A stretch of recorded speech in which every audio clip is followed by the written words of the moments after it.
sponsors, if you would come up. We're going to all sit up here so you can see our smiling, bright faces and our awesome blue t-shirts.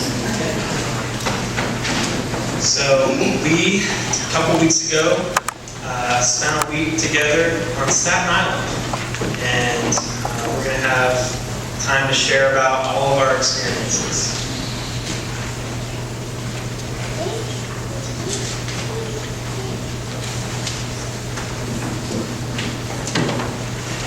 2 weeks ago, we had the awesome opportunity to work along the Mennonite Disaster Services, also known as MDS. Mennonite Disaster Services is a volunteer network through which various groups within the Anabaptist tradition assist people affected by disasters in North America. The organization was founded in 1950. The primary focus of the service is cleanup, repair, and the rebuilding of homes. The 4 pillars of MDS are volunteers, accommodation, meaningful work, and funding. These are the things that make up MDS and are the things that need to be resolved to make the services productive. As long as those 4 things are in place, the work will continue in that area.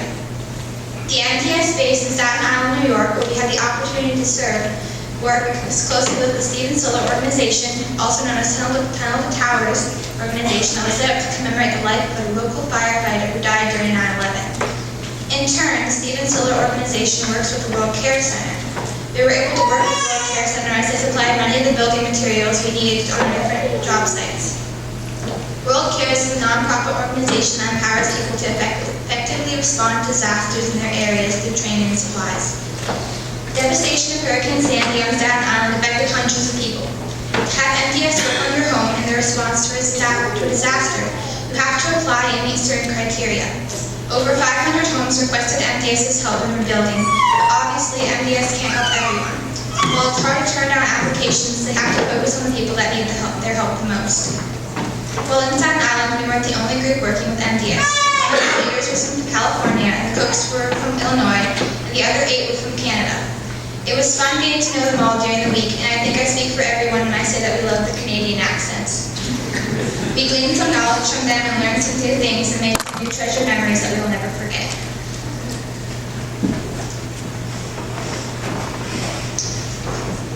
I'm going to try and give you a little insight of what the daily routine looked like. And so here goes. We traveled basically 8 hours to Staten Island to an old Catholic seminary that was like a dorm. It was called St. Charles. The living conditions were really good. You have no idea. For usually in service projects, you expect to be a little rough. Well, not the case. We slept on mattresses that were, well, that's a little rough, but the AC was really cold. I mean, really cold, so we had to turn that down, but it was amazing. And so, morning routine, we woke up generally between 6 and 6:45 for breakfast. Us boys were religiously up at 6:42. Plenty of time to get there.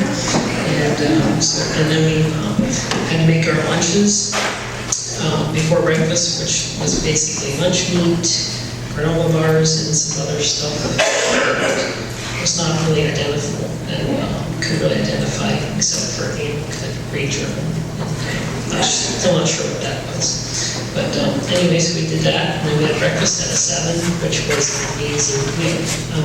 Listen to some of the stuff that we had for breakfast. French toast, eggs, egg casserole, pancakes, baked oatmeal. That's just a few of them. That was amazing. I actually put on a few pounds.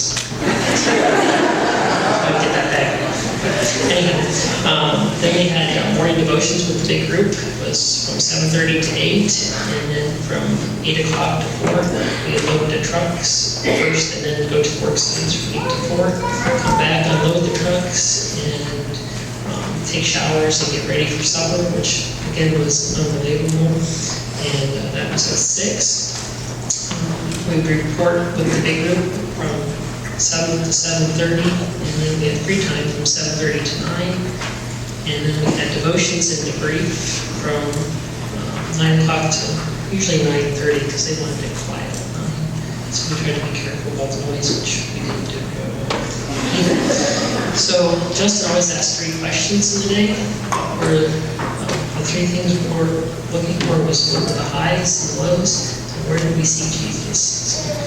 And then Justin would always tell the kids that they were super awesome, which they are. And the one night, Justin forgot to tell him that, and he was like, "Are we still super awesome?" He's like, "Yeah, we're still super awesome." Tell him he gets extra rest so he can sleep at night. Just a wonderful time, and two things that you probably already know, but we serve an awesome God, and we have awesome kids, and I just thank you so much for allowing me to be a part of it.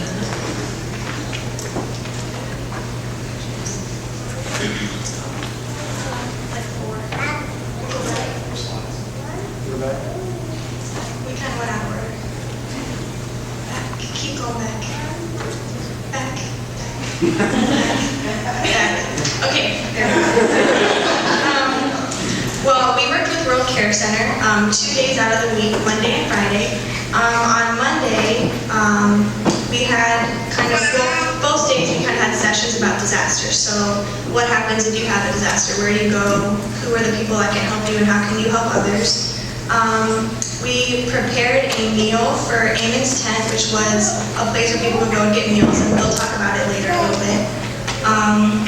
So we made a meal with chicken, peas, rice, soup, cream something soup, and we put that all together, and that's a picture of us girls. That's Jake cutting chicken.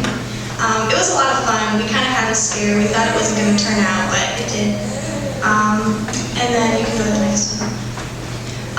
This is after, on Friday, we had picked up weeds at a park, and then we went on a tour at a house, and this was all with Real Care. And then we ended up going to the beach, and that is actually the southernmost point of New York. So we got to serve a little bit with World Care, and then we got to visit the area some too, so that was fun.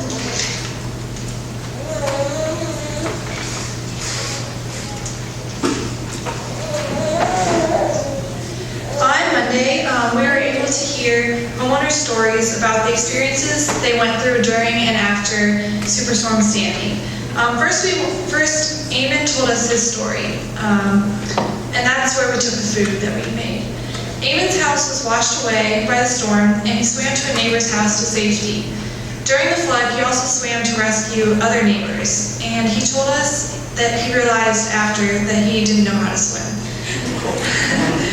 Right now, Amon is giving supplies to people affected by Hurricane Sandy in a tent where his house used to be. The remarkable thing about Amon's story is he started with half a table of supplies the day after Sandy. His ministry continued to grow, and he now has a tent of supplies and has helped post-disasters in a number of foreign countries, as well as in Staten Island for Hurricane Sandy. He says that God told him to start this ministry, and God has been providing for his needs ever since. We also talked to homeowners Thea and Patty. Both were helped by neighbors the night of Sandy to get out of their house because of the flooding. And both their houses were redone by MDS. Patty and Thea told us how much MDS helped them. And it was great to hear these stories before we started working, because it helped us realize how awful Superstorm Sandy was, and it also made us very excited to start working for an organization that brought so much hope to others. Wednesday night, we had the opportunity to hear two New York police officers with an awesome accent that I will not try to redo because it's crazy because I've never heard one before, but they had awesome accents. And their names were Stan and Carl, and they just told us about their experience with Sandy, how I believe Carl was like on the job, and then he was like, oh my gosh, I gotta get my kids, like, hello. And so he drives down to his place, and he's like beating on the door trying to get in, he can't get in, and he's freaking out because he's like, why isn't my family opening the door? And his daughter calls him and is like, oh, hey, your buddy picked us up right at the station. And he's like, all right, thanks for telling me, you know?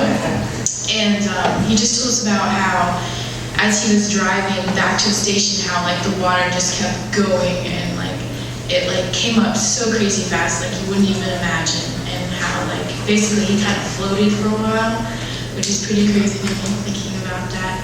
And he just told us over and over again how MDS had did so much for him and his family, and both of them actually, and how like people sleeping in their house while it was gutted, like on the floorboards and stuff. And he was just amazed at their commitment to helping them and just endless things about how awesome MTS was.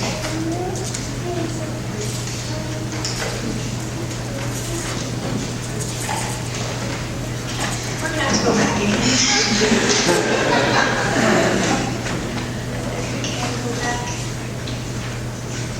And one more, that's good. Okay, I'm gonna talk about the afternoon activities we did after our work day and after we ate dinner.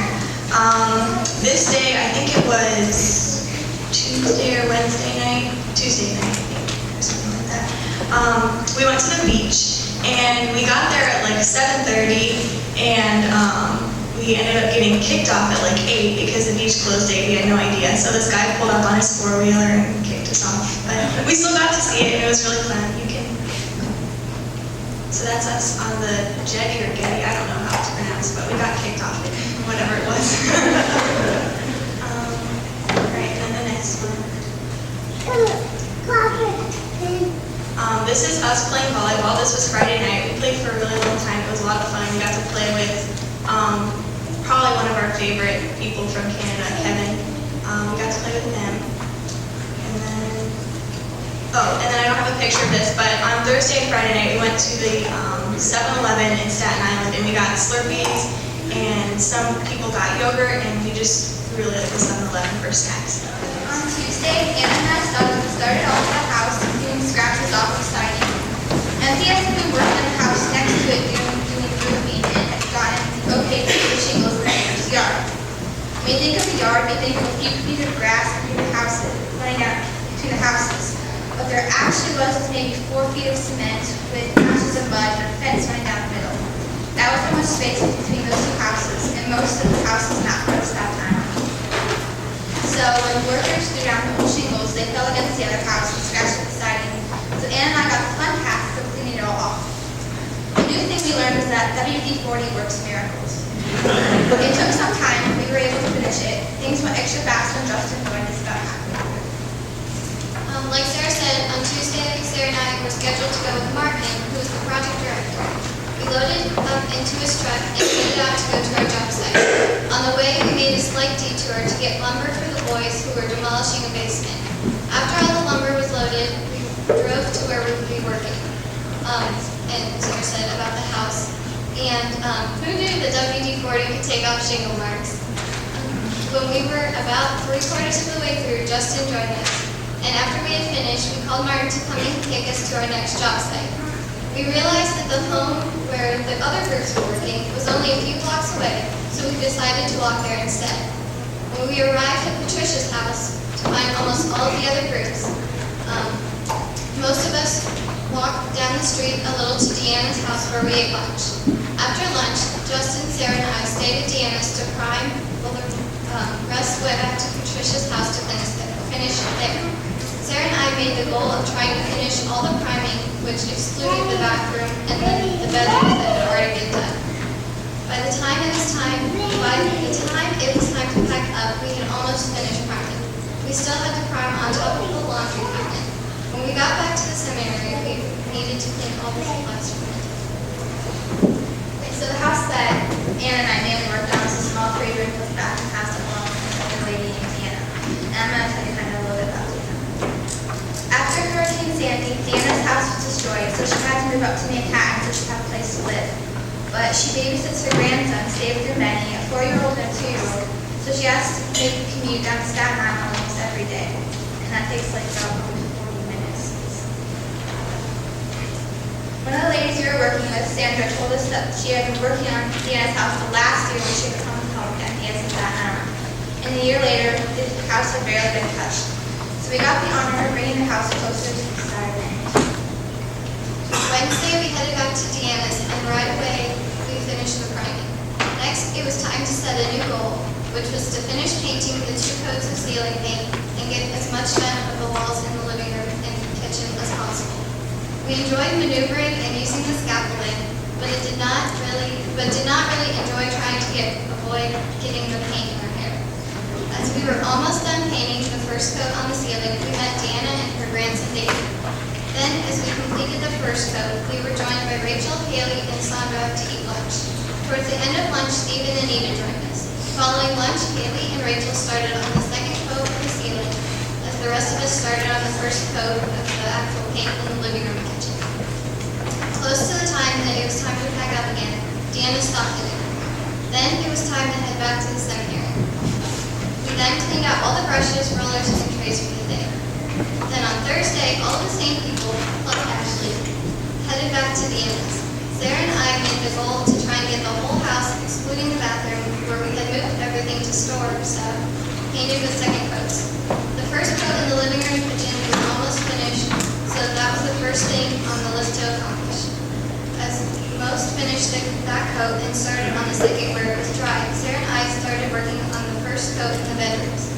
Deanna stopped by when we were almost finished with the first coat in one of the bedrooms. She brought her grandson David again. After she had left, we got to move onto the second bedroom with Ashley, who had joined us. Sarah and I thought it would be a good goal to try and get one coat on both bedrooms before lunch. We were excited when we accomplished the goal only 15 minutes after we were supposed to break for lunch. After lunch, Haley joined Sarah and Ashley and me to finish the second coat on the bedroom. We almost had both second coats done when we ran out of paint in one of the bedrooms. Sarah and I cleaned up the supplies from one of the rooms while Haley and Ashley finished the other room. They were almost done when Deanna and David stopped by again. We offered David to paint a little on the walls, but he was really shy and didn't want to. Deanna said how grateful she was that we finally got it painted and gave us all hugs. Then some of us went into the living room and kitchen and Deanna sang for us. After that, we all took a picture and said our goodbyes to her. Then we packed up everything from MTS and headed back pretty early. When we got back to the seminary, we washed out all of the brushes, rollers, and trays. And man, did we collect a lot after 3 days in that same house. By the time we were done cleaning all the supplies, the other groups were back from their work.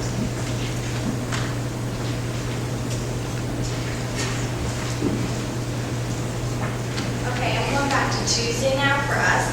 On Tuesday, Haley and I were put in a group together. We both worked with Sandra, who was mentioned by Anna and Sarah. She was one of the adults from Canada we met that week. She had worked in the Mennonite disaster service a year ago, and we had the opportunity to work on the same house as she had previously. The first house we painted in was a small 3-room house consisting only of the living space, bathroom, and 1 bedroom. It was the home of Patricia and her 2 adult children. They were living in the home during the rebuilding process, so we first had to move furniture around to get ready to paint. We spent our entire time finishing priming and painting the walls in that bedroom, 2 new coats of white paint and 1 coat on the ceiling. The room didn't necessarily have the amount of light we wanted, but we still got it done with no moves or mistakes. On Wednesday then, Haley and Sandra and I went to another house that was just down the road from Patricia's. It was a small 4-room house with 2 bedrooms, and that was further along in the rebuilding process than Patricia's. There was new wood flooring, tub, sink, toilet, and new countertops put in, and the walls were painted for the most part. Some touching up still needed to be done around the outlets and along the ceilings of the 2 bedrooms. So we started in 1 bedroom thinking that we were doing the finishing touches. Instead, after edging and trimming everything in both bedrooms, we later found out when the paint dried that it wasn't exactly the same color. So this thing was slightly off. So basically, we ended up painting the entire walls in both bedrooms.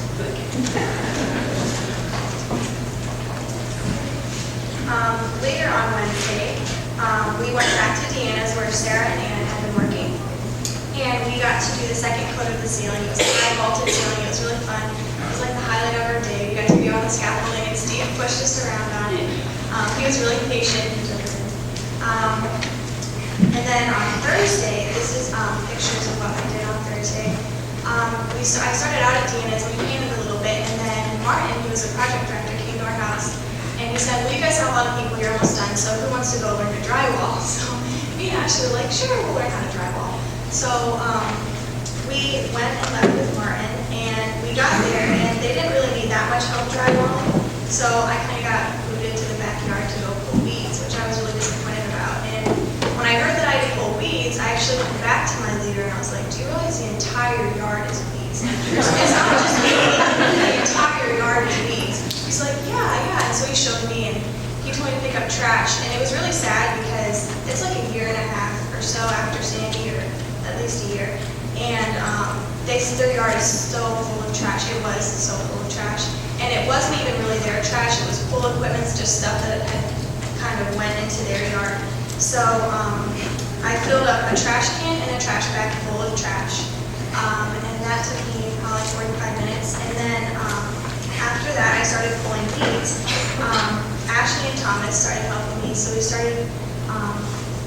It went pretty quick, but it was really cool because while we were pulling weeds, a neighbor who was in the house next to us, he had a two-story house, and he came out and we asked him what his story was, and he said that the damage in his house wasn't that bad because he had a two-story house, and the first story was the garage.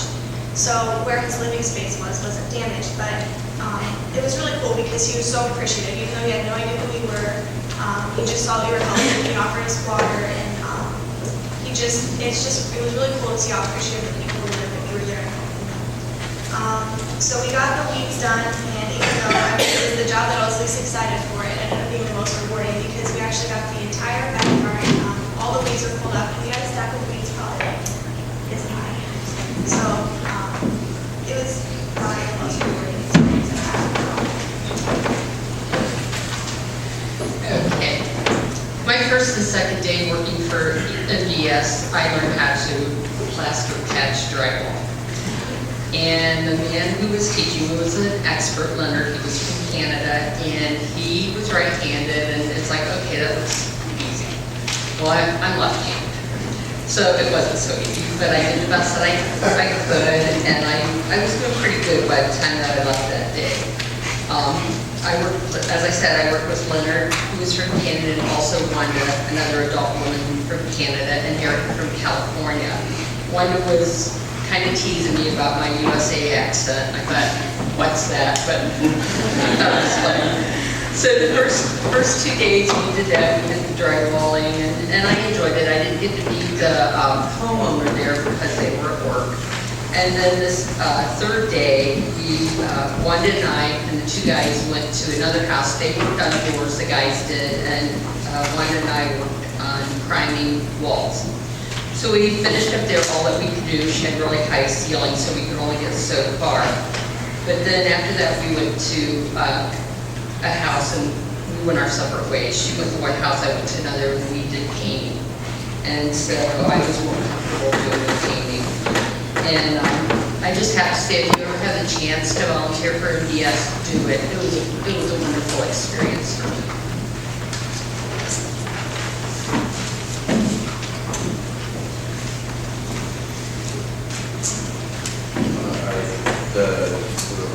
Your MDS, Jacob and Thomas worked at a house that had been damaged by the water. They had about 8 feet of water in their house. Just the basement was ruined, a little bit of the first floor. So we tore out all the drywall in the basement. We tore out the floor, the kitchen floor. Then we put new drywall in, we framed the whole basement in. We put a subfloor in the kitchen. Some of the damage upstairs, but they didn't have damage upstairs from the water, but they had squatters come to their house actually. After they moved out because of the flood, and the squatters damaged a lot of their house. So they're still, this is a year plus afterward, they're still working on finishing damage from the squatters. They have wall and full. They just couldn't even say. So, Rebecca's husband Tom was based in New York City, and after 9/11, he was very much involved in the cleanup, and he had to work there for about a year, and that really messed him up. He eventually began to drink and moved out of the house, leaving Rebecca to raise her 5 kids primarily by herself. And so then 3 weeks before we arrived, Rebecca's father, who she was very close to, died. And needless to say, she was shaking her fist at God and wondering why he had abandoned her. And then we were able to do some work for her, and didn't feel like much for us, but she was very appreciative and realized that God hadn't left her, and we were going to be first support. She thanked us time and time again, and finally on Friday, she offered to sing us a song. Get back to the part that morning. The song was His Eyes on the Spirit, and here it is. Why should I feel discouraged? Why should the shadows come? Why should my heart be lonely and long for heaven and home? When Jesus is my portion, my constant friend is He. His eyes on the sparrow, and I know He watches me. His eyes on the sparrow, and I know He watches me. I sing because I'm happy, I sing because I'm free, for His eyes on the sparrow, and I know He watches me. It was really cool for us to see how we were exactly where God wants us to be. And we were able to encourage a family who had lost hope in God and help them realize that God had not lost hope.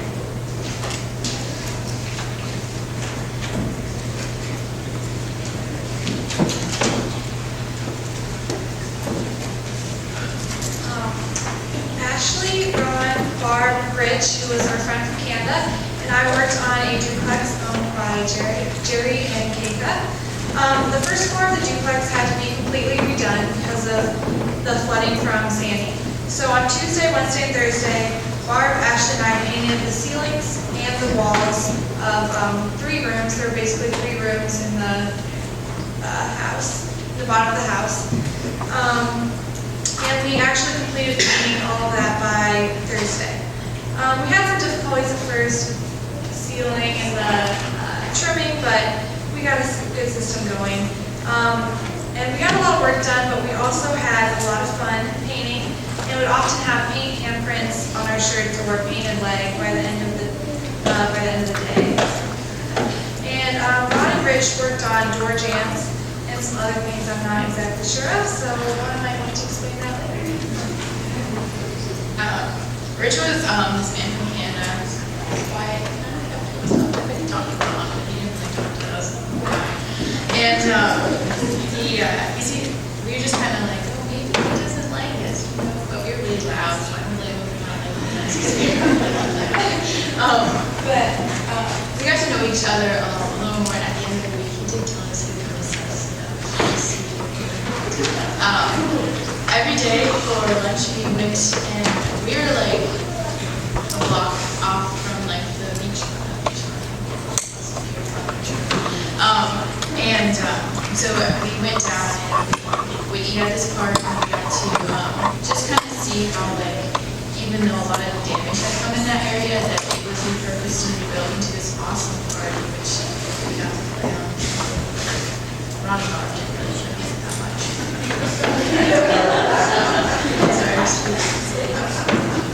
Yeah, we were fine.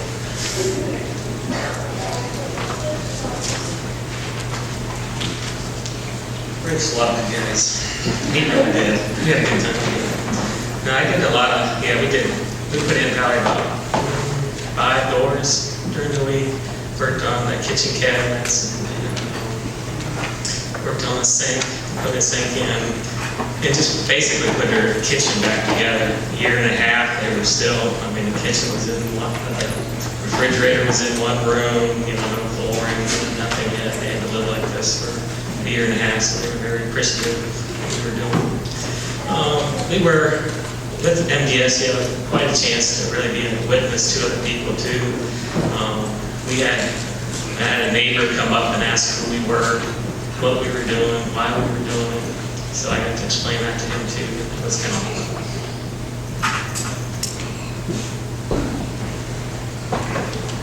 And I'll just add, it was just very neat to see how much could happen in 3 days.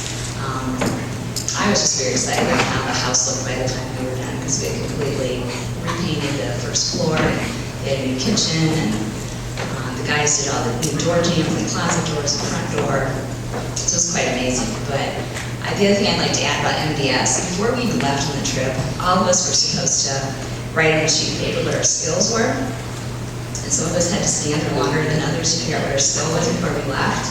Because, we're not really construction people, so it's kind of hard to know what we're going to do once we got there.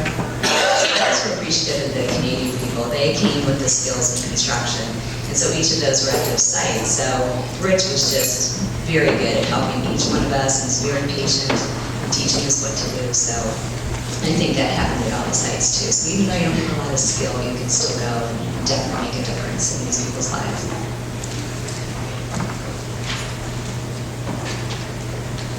Okay. So on Saturday in the morning, we were from Staten Island to the ferry to New York City. And we took the subway to, when we got there, we took the subway to the 9/11 memorial. And, yep, that's the subway. That's the 9/11 memorial. It dropped 30 feet in, the water went down 30 feet. And in the center, that was 20 feet down. And on the memorial around, the names were carved in. And in the top, you can see the white flower. And the white flower represented that was that person's birthday that day. And then from the 9/11 memorial, we took the subway to Central Park. Yeah. Okay.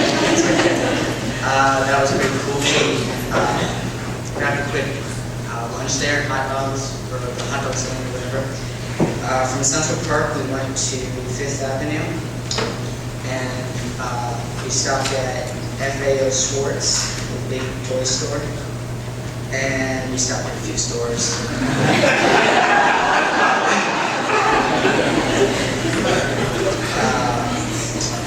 From 5th Avenue, we went to Rockefeller Center, which was interesting. I don't know what. We stopped there. From there, we went to the Empire State Building, which was pretty interesting. We didn't go inside, I wish we would have, but yeah. From the Empire State Building, we walked down to Times Square. It's pretty much, yeah, that's how it's over there. It wasn't as busy as I thought it would be. We ate supper at the Hard Rock Cafe in Times Square. It took a while to get the food, but it was okay food. It wasn't the best experience. And then after that, we took the subway back to the ferry and went back to Staten Island. And we headed home.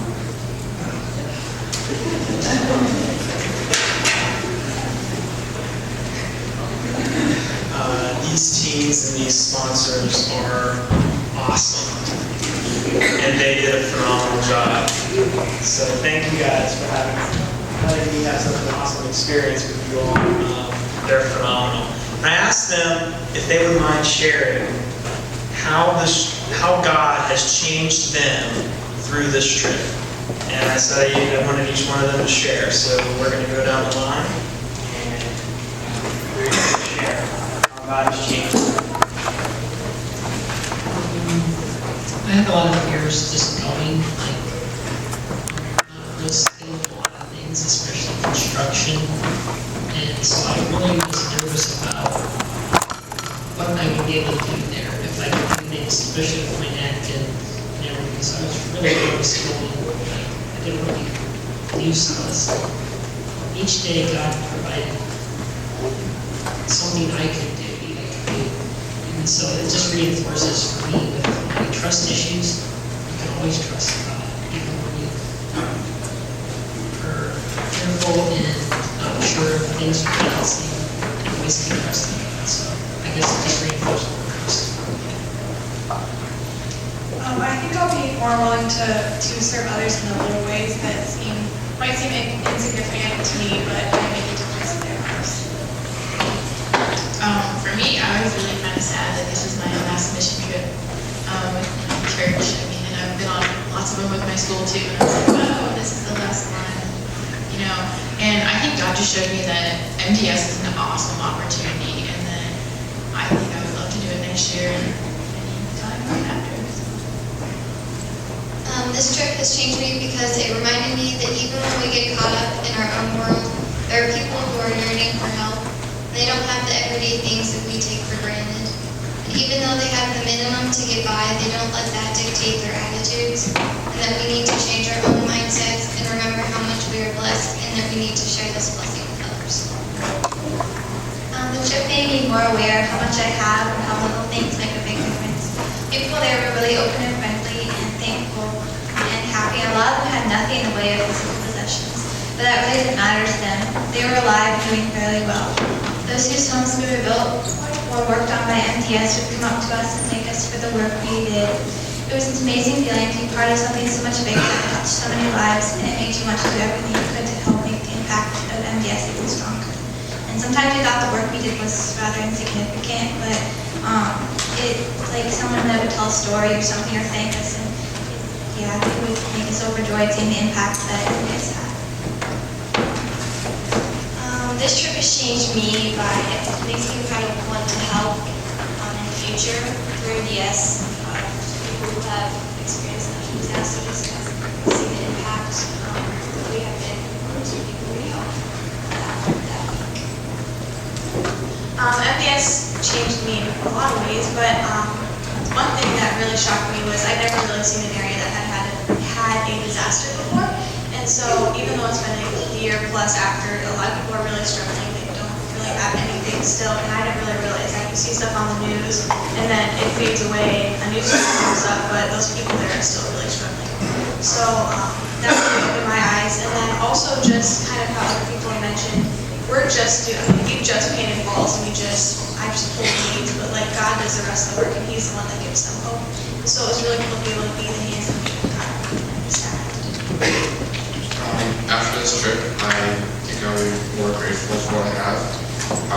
Because the first day, some of the people that went to MDS, they're working on the house for almost a year and a half, and they were just now being able to move back in.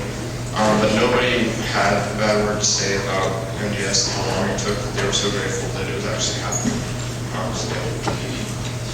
This trip just showed me that everything I had could potentially be gone a few minutes or even seconds, and it just showed me to be more grateful for what I have, and that some people don't have it, and it's just be more grateful for what I have. And even after 2 years, there's still damage that needs to be repaired. And I thought, like after the news stopped showing, I thought that it was all better, but no, there's still a lot of damage. That's what. Yes. During our lunch breaks, my first 2 days working with Wanda and Leonard and Eric, we would talk about our lives and our casts, and it just amazed me that these people, Leonard had been in 28 countries volunteering, and Wanda had lived in London for a while, and their lives were so interesting, and here we are at the same place with doing the same thing for the same reason. It's just amazing. I think something big for me is I'm pretty task-oriented to get stuff done. But something that was almost more important to the people than meeting the house fixed was sitting down, listening to them, talking to them, showing them we cared about their story, what happened to them. Especially too with Rebecca, because she talked for a couple hours probably every other day or so. I realized that means more to them than anything we could do, just to sit and listen and give that stuff to them. Hearing the stories firsthand from these people, I think, makes a bigger impact than hearing it over the news. And just hearing all the tragedy that they had to go through, what they suffered through. We had heard everybody share how much hope that MDS gave, and just seeing all these kids going every day, working, laughing. You can ask Sarah and Ashley about that. Laughing through their work and just loving what they're doing. I guess the impact I'd see is, I think we as a group need to look more locally and see what we can do here, see what kind of projects are within the church here, of all of you, what maybe this group here can tackle now that we're back here home. Yeah, more of the same, I guess, from everybody. Disasters tend to bring a community together again.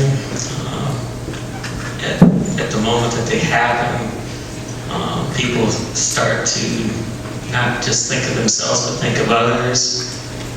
They're very caring, they're very giving. Over time, the stories we heard, you might go back to the way you were. But if there was some way that you could bottle that caring attitude, that giving of yourself for others, you could bottle that every day and open it up in the morning, you'd have quite a witness.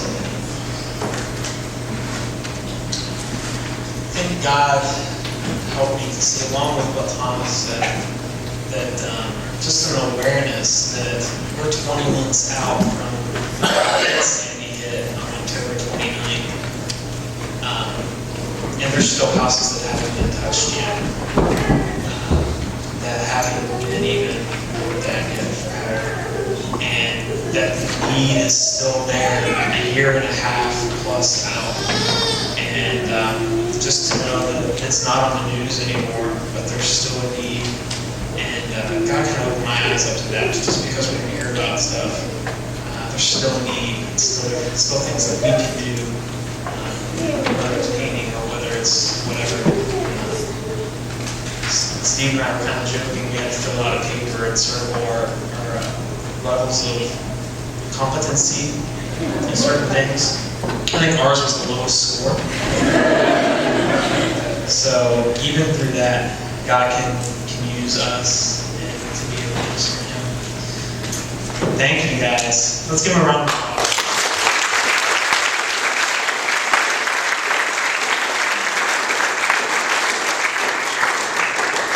It was an awesome week to be with you, to get to know you, and I'm glad